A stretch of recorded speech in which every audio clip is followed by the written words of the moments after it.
प्रिय विद्यार्थियों, आज के वीडियो लेक्चर में आपका स्वागत करता हूं। आज हम पढ़ेंगे अध्याय 1 से वास्तविक संख्याओं में अंकगणित की आधारभूत प्रमेय और इसका हम उपयोग देखेंगे कि इसका उपयोग कहाँ हम करते हैं। अंकगणित की आधारभूत प्रमेय कहती है कि प्रत्येक भाज्य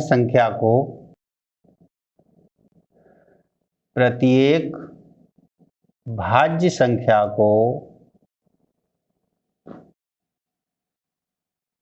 अभाज्य गुणनखंडों के रूप में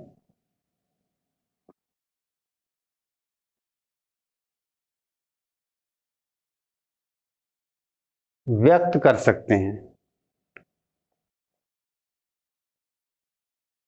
व्यक्त कर सकते हैं।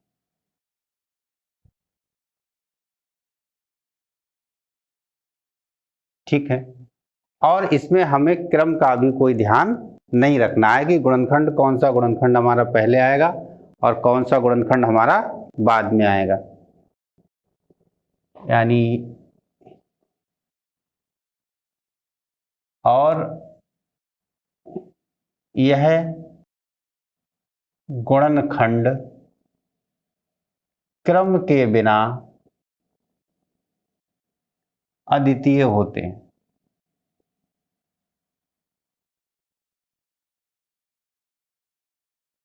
मतलब यदि हम इनके क्रम का नहीं देखें तो ये बिल्कुल निश्चित होते हैं, उसके अलावा और गुणनखंड नहीं हो सकते।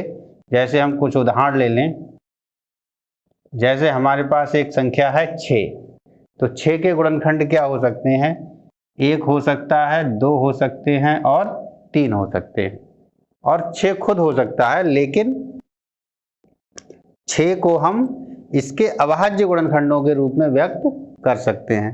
तो 1 गुणा 2 गुणा 3 जो 6 गुणनखंड होगा वो अभाज्य नहीं होगा, अभाज्य गुणनखंडों के रूप में व्यक्त कर सकते हैं। अब इसके अलावा आप इसको ऐसे लिख सकते हो 2 गुणा 3 गुणा 1, या इसको ऐसे लिख सकते हो 3 गुणा 1 गुणा 2। लेकिन है तो ये सब एक ही चीज, गुणनखंड तो आपके वही आ रहे हैं। इसीलिए उसने कहा है और ये गुणनखंड क्रम बिना अद्वितीय होते हैं। यानी आप वैसे आप देखेंगे तो ये अलग अलग दिख रहे हैं, लेकिन यदि क्रम को ध्यान ना दें तो यहाँ ये अद्वितीय होते हैं। यानी 1 2 3 ही इसके गुणनखंड होंगे, इसके अलावा नहीं होंगे। और हम 6 को इसके अलावा अन्य गुणनखंडों के रूप में कभी भी व्यक्त नहीं कर सकते। कोई ले ले 9 ले ले, तो 9 में हम क्या लिख सकते हैं? 3 गुणा 3। एक तो प्रत्येक संख्या का गुणनखंड होता है, तो 1 गुणा 3 गुणा 3, इसके अलावा और अभाज्य गुणनखंड नहीं होंगे। 12 को क्या लिख सकते हैं? 1 गुणा 2 गुणा 2 गुणा 3, 2 दूनी 4 तियां 12, ये आपके अभाज्य गुणनखंड हैं। ठीक है, तो बस यही प्रमेय कह रही है, अंकगणित की आधारभूत प्रमेय, कि किसी भी संख्या को हम उसके अभाज्य गुणनखंडों के रूप में लिख सकते हैं। किसी भी संख्या को उसके अभाज्य गुणनखंडों के रूप में हम लिख सकते हैं, चाहे वो कितनी भी बड़ी संख्या क्यों ना हो। ओके, अब देखिए इसकी हेल्प से हम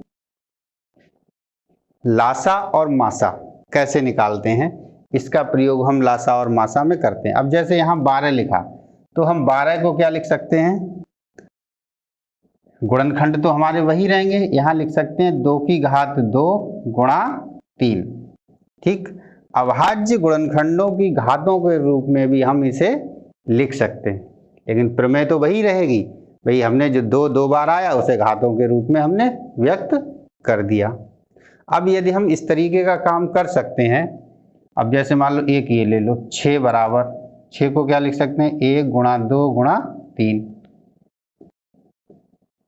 यानी 1 गुणा 2 गुणा 3। अब यदि हमने अभाज्य गुणनखंड लिख लिए और उन्हें घातों के रूप में भी लिख लिया, तब हम HCF यानी कि मासा निकालेंगे। तो क्या लेंगे?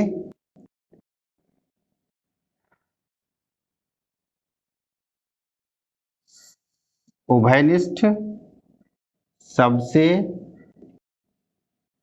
छोटी घात वाले उभयनिष्ठ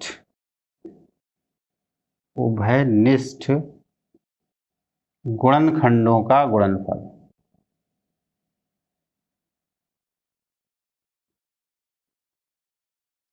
उभयनिष्ठ का मतलब कॉमन आप लोग आसानी से समझ सकते हैं, यानी सबसे छोटी घात वाले जो कॉमन गुणनखंड है उन्हें हमें लेना। अब जैसे इन दोनों संख्याओं का हमें क्या निकालना है, HCF 12 और 6 का HCF। तो इसमें सबसे छोटी घात देखिए, यहाँ 2 की घात 2 और यहाँ 2, तो इन दोनों में छोटी घात क्या है, 2। ठीक, अब यहाँ 3 और 3 एक ही घात बराबर है, तो हम इसमें एक घात ले लेंगे। ठीक है, तो 2 गुणा 3 यानी ये आ गया 6। तो इन दोनों का जो HCF हुआ वो कितना आ गया, 6 आ गया। यानी सबसे छोटी घात वाले उभयनिष्ठ गुणनखंड लिए हमने और उनका क्या कर दिया, गुणनखंड कर दिया। इसी तरीके से 12 और 6, चलो पहले हम लिख लेते हैं मासा तो निकाल दिया, लासा LCM यानी लघुत्तम समापवर्तक, LCM हमें निकालना है। तो LCM में बस इसका उल्टा कर लेंगे, सबसे बड़ी घात वाले उभयनिष्ठ गुणनखंडों का गुणनफल।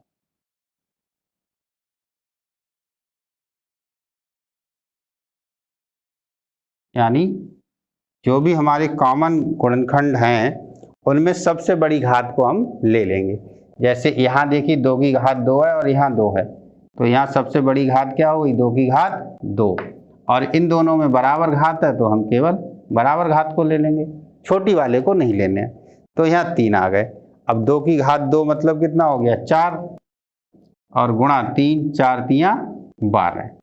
तो यहाँ पर 12 और 6 का जो लासा है वो कितना आ गया, 12 आ गया। 12 और 6 का जो LCM है वो कितना आ गया, 12 आ गया। मतलब HCF निकालने के लिए जो कॉमन गुणनखंड हैं उनकी छोटी घात ले लेते हैं, और बराबर वाले हैं तो वो बराबर वाले आ ही जाएंगे, और LCM निकालने में हम कॉमन गुणनखंडों की बड़ी घात लेंगे, और बराबर वाले हैं तो वो भी अपने आ जाएंगे बराबर वाले। ठीक, इस तो ये हमारा यहाँ पर लासा और मासा निकालने में अंकगणित की आधारभूत प्रमेय का एक उपयोग है। ठीक है, अब एक सूत्र है आपका लासा मासा और जो दोनों संख्याओं को निकालते हैं उसका एक संबंध है, उसे आप लिख लें। वो होता है लासा गुणा मासा बराबर प्रथम संख्या गुणा द्वितीय संख्या। ठीक, अब इसका फायदा क्या है, अब जैसे ये दो संख्याएं हमारे पास थी 12 और 6, इसका हमने मासा निकाल लिया, तो दोनों संख्याएं रखिए और वहां मासा रखिए तो हम लासा निकाल लेंगे। यदि हमें लासा पता है और दोनों संख्याएं पता है तो हम मासा ज्ञात कर लेंगे, अथवा इसके अलावा लासा मासा पता है, दो में से कोई एक संख्या पता है तो हम दूसरी संख्या को ज्ञात कर लेंगे इस सूत्र की सहायता से। अब हम चलते हैं सीधे अभ्यास पर और हम अपनी अभ्यास से कुछ क्वेश्चंस की प्रैक्टिस करते हैं। देखें, ये हमने प्रश्नावली 1B से पहला क्वेश्चन लिया है, और इस पहले क्वेश्चन में आपसे सिर्फ इतना कहा गया है कि इन संख्याओं को इनके अभाज्य गुणनखंडों के गुणनफल के रूप में व्यक्त करना है, यानी जो हमारी फंडामेंटल थ्योरम थी अंकगणित की आधारभूत प्रमेय, उसका हमें प्रयोग यहाँ पर करना है। सबसे पहले तो हमें गुणनखंड ही करने हैं। अभाज्य गुणनखंड हम पिछले क्लासेस में 6 से 8th क्लासेस में सीखते रहे हैं, तो वही भाग विधि का हम यहाँ प्रयोग कर रहे हैं। 140 पहले का हल, 140 शून्य है, 2 से कट जाएगा, 2 सत्ते 14, 0, फिर 2 से कट जाएगा, 2 तियाँ 6, 2 पंजे 10, 5 आ गया अंत में, 5 से कट सकता है, 5 सत्ते 35 और 7 एकम 7, यानी 140 को हम क्या लिख सकते हैं, ये दो बार आया है तो इसे लिख सकते हैं 2 की घात 2 गुणा 5 गुणा 7। तो ये इसके हमने अभाज्य गुणनखंडों के रूप में इसे लिख दिया। दूसरा है 156। 156 के हम गुणनखंड करें, अंत में 6 आ रहा है, 2 से कट जाएगा, तो 2 सत्ते 14, 1 बचा, उतारे 6, 2 अट्ठे 16, फिर 2 से काट लीजिए, 2 तियाँ 6, 1 बचा, 8 उतारे, 2 नेम 18। अब 2 से नहीं कटेगा, 9 आ गया, 3 से काटिए, 3 एकम 3, 3 तिया 9, 13, 13 अपने आप में अभाज्य संख्या है, 13 एकम 13, यानी 156 को हम लिख सकते हैं 2 की घात 2 गुणा 3 गुणा 13। इसे हमने अभाज्य गुणनखंडों के गुणनफल के रूप में व्यक्त कर दिया। तीसरा, इसके गुणनखंड करें हम 38, 25, लास्ट में 5 है, तो देखें 3 से काट के देखें, 3 एकम 3, 3 दूनी 6, 3 सत्ते 21, 3 पंजे 15, 3 से कट जाएगा, 3 से भाग कर दो, 3 एकम 3, उतारे 8, 3 दूनी 6, 2 बचे, 3 सत्ते 21, 1 बचा, 3 पंजे 15, फिर 3 से काट लो, 3 चौक 12, कुछ नहीं बचा, 7 उतारे, 3 दूनी 6, 1 बचा, 5 उतारे, 3 पंजे 15। अब इसे आप 3 से काटेंगे तो ये अब 3 से ये नहीं कटने वाला, तो अब कितने से काटते हैं, 5 से। 5 से काट दीजिए, 5 अट्ठे 40, 2 बचे, उतारे 5, 5 पंजे 25, 5 से काट लीजिए, 5 एकम 5, 3 बचे, 5 सत्ते 35, 17 से काटिए, 17 एकम 17, क्योंकि 17 आपकी एक अभाज्य संख्या है जो किसी से नहीं कटती। तो यहाँ पर 3825 या 3825 के अभाज्य गुणनखंड हुए 3 की घात 2 गुणा 5 की घात 2 गुणा 7। ठीक, अब हम करते हैं 5005 को, तो सीधा सीधा 5 से दिख रहा है ये, 5 एकम 5, 0 0, 5 एकम 5। अब ये कितने से कटेगा, अब इसे हम 3 से काटेंगे, 3 से नहीं कटेगा, 5 से तो कटेगा नहीं, अभाज्य संख्या आती है 7, 7 से कट सकता है, 7 से काटिए, 7 एकम 7, 3 बचा, उतारा 0, 30, 7 चौक 28, 30 में से 28 घटाए, 2 बचे, उतारा 1, 21, 7 तियाँ 21, तो ये आ गया। अब 7 के बाद 11 से काट के देखो, 11 एकम 11, 3 बचे, 3 उतारे 33, 11 तियाँ 33, 13 से काट लीजिए, 13 एकम 13, क्योंकि अभाज्य संख्या लेनी ही है तो अभाज्य से ही हम काटेंगे, जहाँ तक कट सकता है। तो 5 7 11 13, तो 5000 जो 5 है वो हमारा गुण बन गया 5 गुणा 7 गुणा 11 गुणा 13। ठीक, यहाँ पर हमें कोई भी संख्या एक बार से अधिक नहीं प्राप्त हुई है, तो सब एक घात के रूप में हमने लिख दी। अब अगला, ये तो चौथा प्रश्न था, चौथा हल हो गया। पांचवा देखिए, 7429, काट के देखते हैं, 3 से लास्ट में 9 है, तो 3 दूनी 6, 1 बचा, 3 चौक 12, 2 बचे, 3 सत्ते 21, 1 बचा, उतारे 9, 19, और 19 हमारे 3 से नहीं कटते हैं। 3 के बाद 5 से कटेगा नहीं, क्योंकि 5 से कटने के लिए अंत में 5 या 0 होना चाहिए। 7 से काट के देख सकते हैं हम, 7 एकम 7, 7 चौक 28, 7 पंजे 35, 7 छंग 42, 42 से 42 0, 9 उतारे 9, 7 से नहीं कटेगा। 7 के बाद 9, जब 3 से नहीं कटा तो 9 से भी नहीं कटेगा। ठीक है, और 9 के बाद 11, 11 से काट के देखो, 11 छंग 66, 11 सत्ते 77, तो 11 छंग 66, तो 4 और 4 8 बचे, फिर 82 हो गए, 11 सत्ते 77, तो 77 82 में से 77 घटाएंगे तो 5 बचेंगे 59, तो ये 11 से भी नहीं कटा। 13 से काट के देखते हैं, 13 पंजे 65 और 13 छक 78, 13 से अलग काट के देख लो इस तरीके से, 74 29, 13 पंजे 65, 13 छक 78, 14 में से 5 घटा दिए तो 9 बच गए, 2, 13 सत्ते 91, क्या बच गया 1, उतारा 9 19, फिर ये नहीं कटेगा। ठीक, अब 13 के बाद 14 अभाज्य नहीं है, 15 अभाज्य नहीं है, 16 अभाज्य नहीं है, इसके बाद अभाज्य संख्या आती है 17, तो अब हमें 17 से काटना है इसे, तो 17 से भाग करके देख लो भाई, 74 29 को, 17 दूनी 34, 17 तिया 51, 17 चौका 68, 4 बार डाल लो, 14 में से 8 घटाए हमने तो 6 बचा, और इधर 6 में से 6 घटाया कुछ नहीं बचा, उतारे 2, 17 दूनी 34, 17 तिया 51, 2 में से 1 घटाया 1, और 6 में से 5 घटाए 1 और 9, 17 सत्ते 119, यानी ये संख्या जो है हमारी 17 से कटेगी पहली बार, तो हम इसे 17 से काट लेते हैं,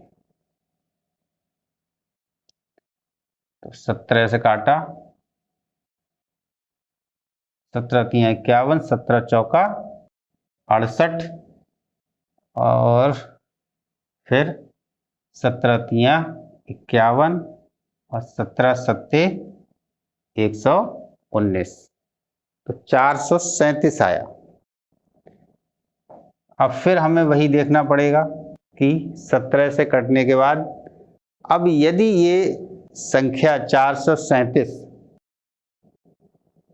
क्या 17 से छोटे किसी अंक से कट सकती है, तो उत्तर होगा नहीं, क्योंकि यदि संख्या ये 17 से छोटे अंक से कटती तो ये संख्या पहले ही कट जाती उस छोटे अंक से, क्योंकि 437 इसका ही तो एक गुणनखंड है, यानी अब ये 17 से नहीं कटने वाली, या 17 से पहले से इसे किसी छोटी संख्या से नहीं कटने वाली, अर्थात अब हम इससे बड़ी संख्या की ओर ही जाएंगे। 17 के बाद काट के देख लें, 17 से क्या दोबारा कट जाएगी, 17 दूनी 34, 17 तिया 51 ज़्यादा हो जाएगा, 17 दूनी 34, 9 बचे और फिर नहीं कटेगा, तो 17 के बाद अगला अभाज्य संख्या क्या होगी, 18 होगी, क्या 19, 18 तो होगी नहीं, 19 है, तो 19 से आप काट के देखें, 437 को 19 से काटें, ठीक है, तो 19 से देखिए, 19 दूनी 38, 19 तिया 57, 19 दूनी 38, 13 में से 8 घटाए तो 5 बचे,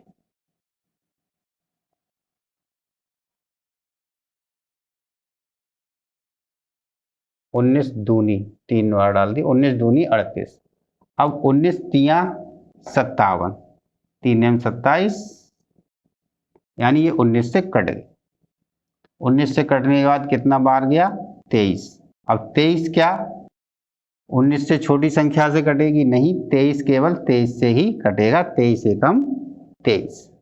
तो देखिए बड़ा थोड़ा सा कठिन था प्रश्न, क्योंकि काफी बड़ी अभाज्य संख्या से ही कटा। 74 29 जो है आपका 17 गुणा 19 गुणा 23, ये इसके अभाज्य गुणनखंड आए। ठीक, इस प्रश्न को करने से आपको अभाज्य गुणनखंडों की थोड़ी प्रैक्टिस मिल जाएगी।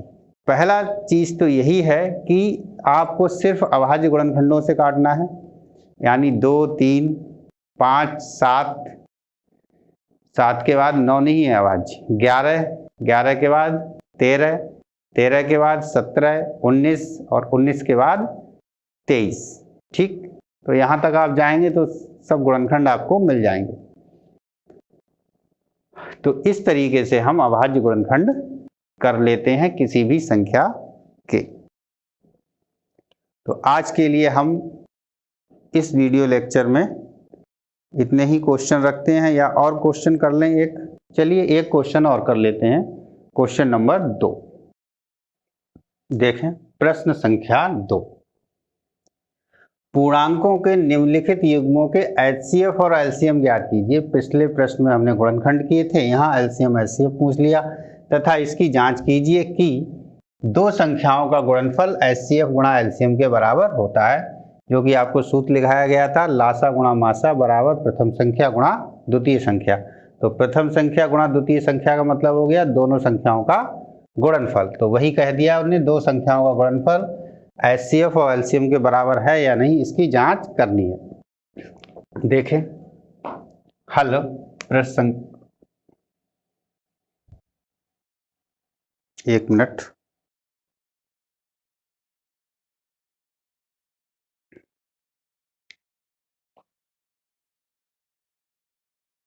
फर्स्ट पार्ट का हम हल देखते हैं।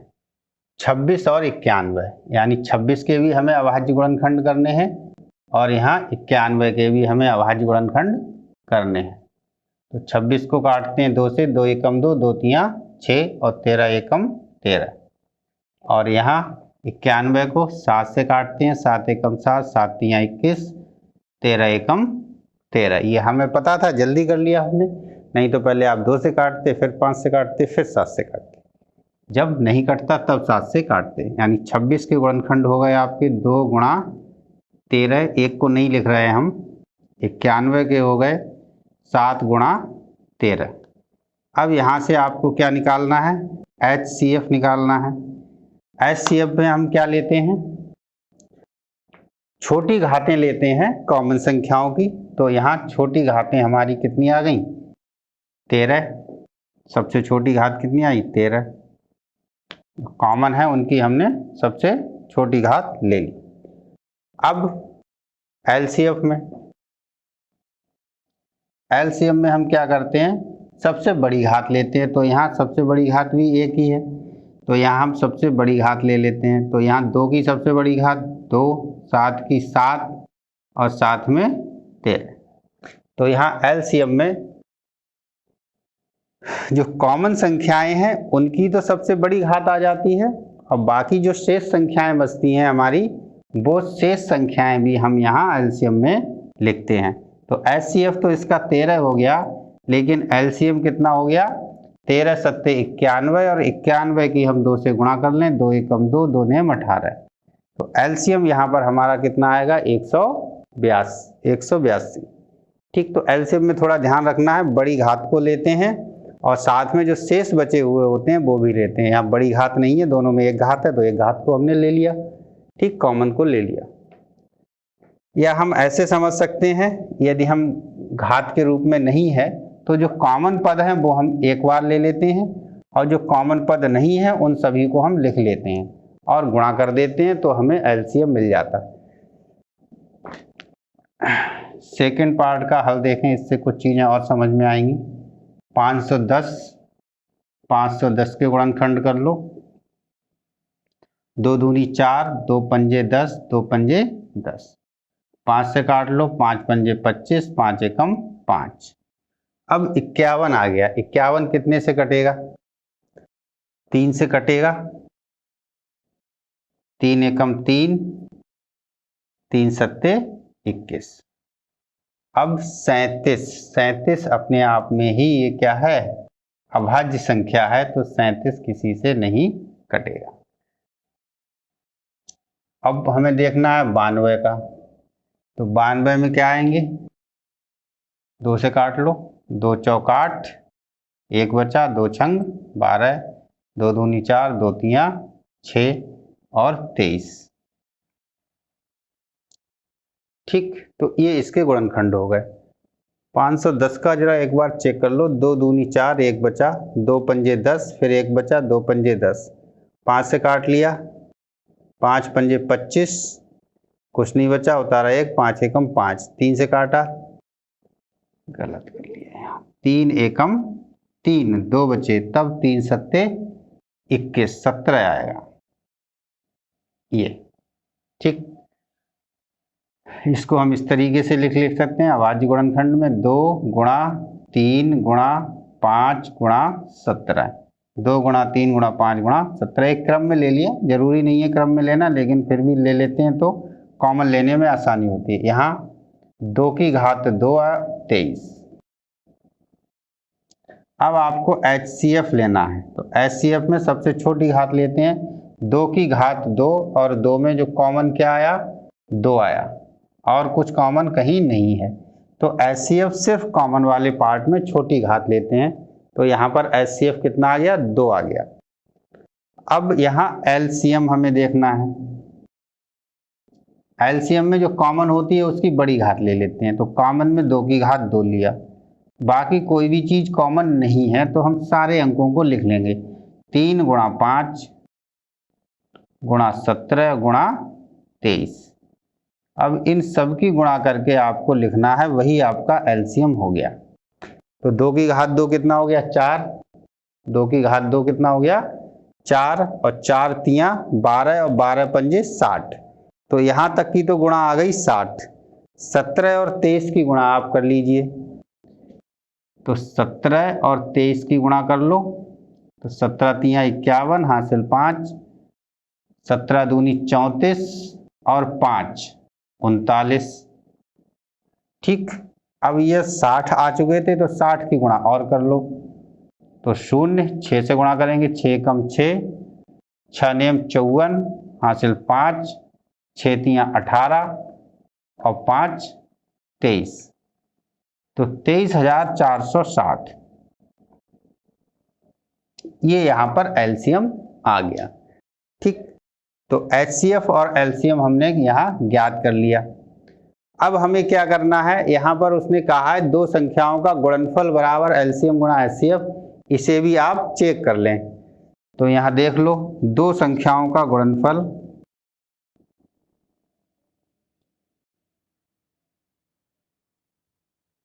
बराबर HCF गुणा LCM। संख्याएं क्या है 26 और 91। इधर HCF है 13 और LCM है 182। गुणा करके देख लें, 91 और 26 की गुणा करें, 91 और 26 की दिख रही होगी, 6 से गुणा कर रहे हैं हम, 6 कम 6 6 नेम 54, 2 एकम 2 2 नेम 18, तो 6 4 और 2 6 8 और 5 13 हासिल 1 2 2366, ये आ गया 2366। और 13 और 182 की गुणा कर लो, 13 दूनी 26 के 6 हासिल 2, 13 सत्ते 91, 13 अट्ठे 104, 104 में 2 जोड़ोगे तो 106 हासिल 10, 13 एकम 13 और 10 23, तो ये भी आपका कितना आ गया 2366। ठीक, यहाँ पर पहाड़े वगैरह आपको सही से याद होनी चाहिए, कम से कम 20 तक तो पहाड़े याद हुई तो कैलकुलेशन में आपका समय बचेगा, नहीं तो 1 से गुणा करोगे 3 से गुणा करोगे, ये दिक्कतें आ सकती हैं। तो यहाँ देखिए दोनों संख्याएं क्या आ गई बराबर, तो अतः LCM और HCF क्या है ठीक है, क्योंकि संख्याओं का गुणनफल और HCF LCM हमारे बराबर आ गए। ठीक, यानी जो सूत्र है वो क्या है यहां पर सत्य। इसी तरीके से आप यहां पर चेक कर सकते हैं, इसे हमने लिखवाया था प्रथम संख्या गुणा द्वितीय संख्या बराबर LCM इंटू HCF। तो प्रथम संख्या यहाँ पर आपकी है 510 और 92, इसी को कहेंगे संख्याओं का गुणनफल। HCF आपका मात्र 2 आया और LCM आया 23,460, तो इसकी तो गुणा सीधे हो जाएगी, 2 0 2 छंग 12 के 2 हासिल 1 2 चौक 8 और 1 9 2 3 6 2 दूनी 4। 510 और 92 की गुणा हम अलग से करा देते हैं, 510 और 92, ठीक है, प्रश्न कट तो नहीं रहा है? नहीं कट रहा। तो 9, 2 जीरो का 0 या 0 को अलग कर दो, 2 एकम 2, 2 पंजे 10, 9 एकम 9, 9 पंजे 45, 2 9 6 4 शून्य लगा दिए। तो 2 6 9 2 0, 4 6 9 2 0, यानी ये चीजें दोनों क्या आ रही? बराबर आ रही। यानी जो सूत्र है वो क्या है? सत्य है। इस सूत्र की ही हमें जांच करनी थी। इस तरीके से इन दो प्रश्नों में हमने आपको हल करके बता दिया कि किस तरीके से हम गुणनखंड करते हैं और लासामासा यानी एलसीएफ एचसीएफ निकालते हैं। अब ये हमारे पास है तीसरा खंड, इसको और आप समझिए, देखें। तीसरा पार्ट का हमें हल करना है, 336 के गुणनखंड करने हैं। लास्ट में 6 है, 2 से कट सकता है, 2 एकम 2, 2 छंग 12, 2 अट्ठे 16, पुनः 2 से कट जाएगा, 2 अट्ठे 16, 2 चौका 8, पुनः 2 से कट जाएगा, 2 चौका 8, 2 दूनी 4, फिर 2 से कट जाएगा, 2 दूनी 4, 2 एकम 2। अब ये 3 से कटेगा, 3 सत्ते 21, 7 एकम 7। इसी तरीके से 54, 2 से कट जाएगा, 2 दूनी 4, 2 सत्ते 14, 3 से कट जाएगा, 3 जन 27, 3 तिया 9, 3 एकम 3, यानी कि 336 के गुणनखंड क्या आ गए? 1 2 3 4, 2 की घात 4, फिर 3, फिर 7। और 54 के गुणनखंड 2 और 3 की घात 3। ठीक। अब जो नियम बताया है उस हिसाब से HCF कॉमन पार्ट में छोटी घात, तो 2 की घात 4 और 2 में छोटी घात 2 की घात 1 हो गई, 2 ले लिया। 3 की घात और 3 में छोटी घात 3 हो गई, 3 दूनी 6, यानी HCF तो हमारा कितना आ गया? HCF 6 आ गया। और LCM,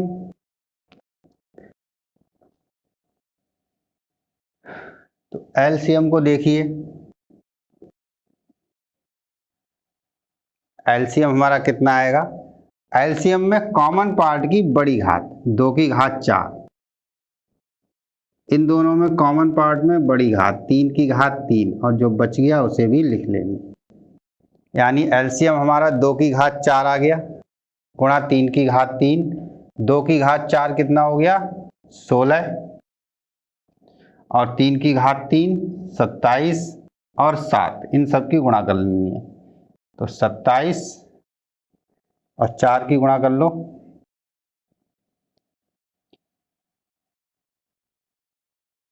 16 चौक 64 कर लो, ऐसे करके 16 चौक 64 हो गया।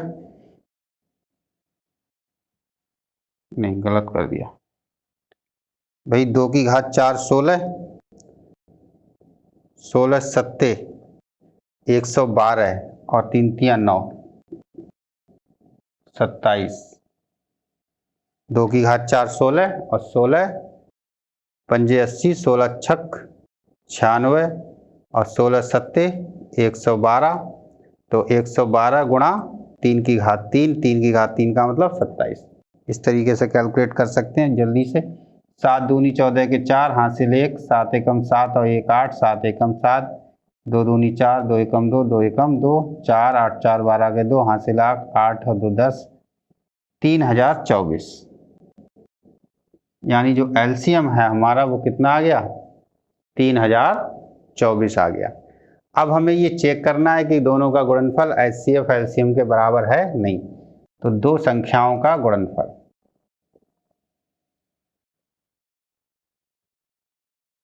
दो संख्याओं का गुणनफल कितना हो गया? 336 गुणा 54 कर लो, 336 और 54 की गुणा कर लो, 4 छंग 24 के 4, हासिल 2, 4 तियाँ 12, 2 14 के 4, हासिल 1, 4 तियाँ 12 और 1 13, 5 से 5 छक्का 30, हासिल 3, 5 तियाँ 15 और 3 18, हासिल 1, 5 तियाँ 15 और 1 16, 4 4 8 और 3 11, हासिल 1, 2 और 6 8 1, 18,144। अब लासा और मासा, एलसीएम गुणा एचसीएफ। तो एलसीएम हमारे पास आ गया 3024, एचसीएफ हो गया 6, इनकी गुणा कर लो। 6 चौक 24 के 4 हासिल 2, 6 दूनी 12 और 2 14 के 4 हासिल 1, 6 0 0 हासिल 1 और 6 तियाँ 18 आ गया। यानी कि दो संख्याओं का गुणनफल बराबर होगा उन संख्याओं के एलसीएम और एचसीएफ के गुणनफल के बराबर। यानी ये भी क्या है, सूत्र सत्य है। इस तरीके से ये हमारा प्रश्न संख्या 3 हल होता है। तो यहाँ पर आज हमने समझा अंकगणित की आधारभूत प्रमेय और उसका प्रयोग लासा मासा में, ठीक। और लासा मासा में ही ये एक सूत्र निकल के आया, दो संख्याओं का गुणनफल बराबर लासा गुणा मासा या एलसीएम गुणा एचसीएफ, ठीक है। और हमने प्रश्नावली से 2 प्रश्न भी हल कर लिए, कुछ प्रैक्टिस की, ठीक। अब आगे के क्वेश्चन अगले वीडियो लेक्चर में मिलेंगे आप। तब तक के लिए वीडियो लेक्चर देखते रहिए, पढ़ते रहिए, खुश रहिए। धन्यवाद।